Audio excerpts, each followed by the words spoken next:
comparing Blake Lively with Anna Kendrick. What actually took place between the two of them?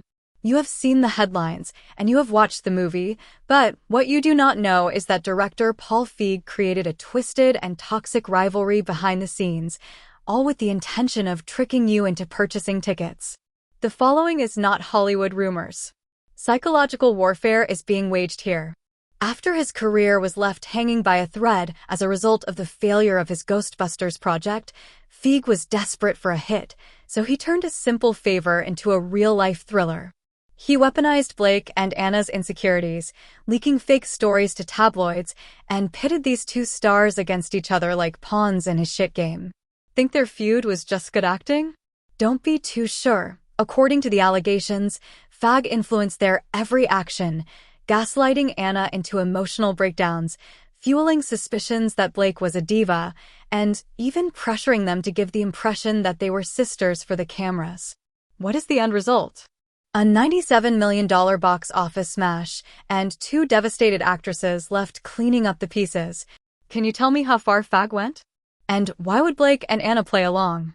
Grab your popcorn. This plot is darker than anything you've seen on screen.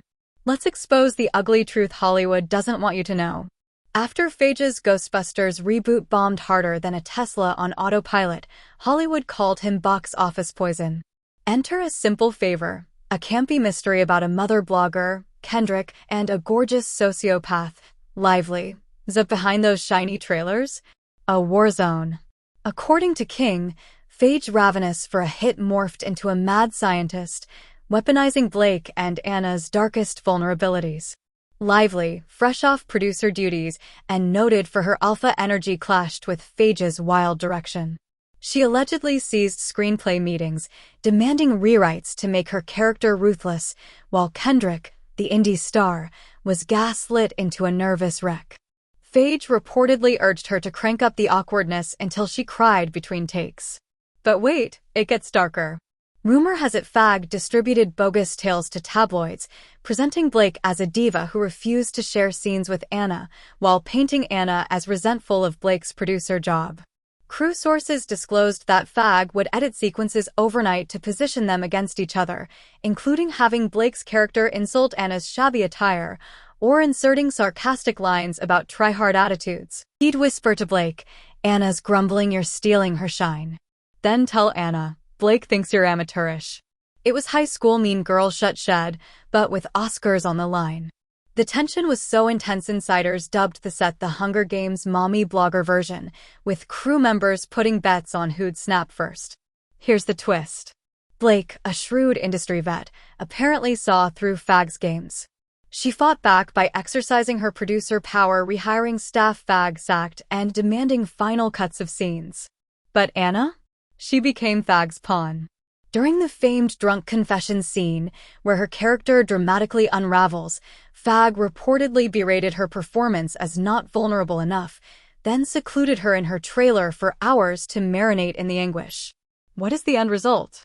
A raw, tear-soaked take, with Anna sobbing to co-stars, "I don't know who I am in this part anymore." Fans praised about Blake and Anna's sizzling connection throughout interviews, but insiders sneer, that wasn't chemistry, that was contempt. The women seldom communicated off-camera, with Blake arriving hours late to joint appearances and Anna forgetting Blake's name in preparations. At one event, Feig allegedly compelled them to clasp hands during photos, quipping, "Smile gals. Sell the sisterhood." Meanwhile, Blake's cryptic Instagram pictures, including a snake-captioned mood, sent gossip blogs into turmoil. But the piece de resistance? Feig's reckless confession to a producer. Conflict sells, babies. Let the tabloids feast. Why would Feig torch his own set? King drops the A-bomb. The movie's success was built on this dumpster fire.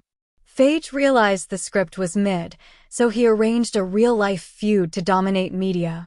Every sarcastic interview, shady tweet, and leaking rumor was scripted to keep the movie buzzing. And it worked.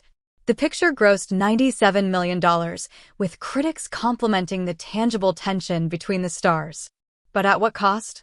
Anna reportedly spiraled into treatment post-filming, while Blake vowed never to work with Feig again, telling associates, "That man's a parasite. He'd sell his grandma for a headline." King's final verdict? This isn't just about Feige's desperation, it's a terrible indictment on Hollywood's soul. Studios don't want talent. They want puppets. Directors will gaslight, manipulate, and emotionally destroy actors to build a narrative. Because art is dead and drama is the new currency. So next time you read a dispute headline, remember, the reality is never what's on screen. It's all a simple favor to the box office. Drop a remark below. Would you support a movie if you knew the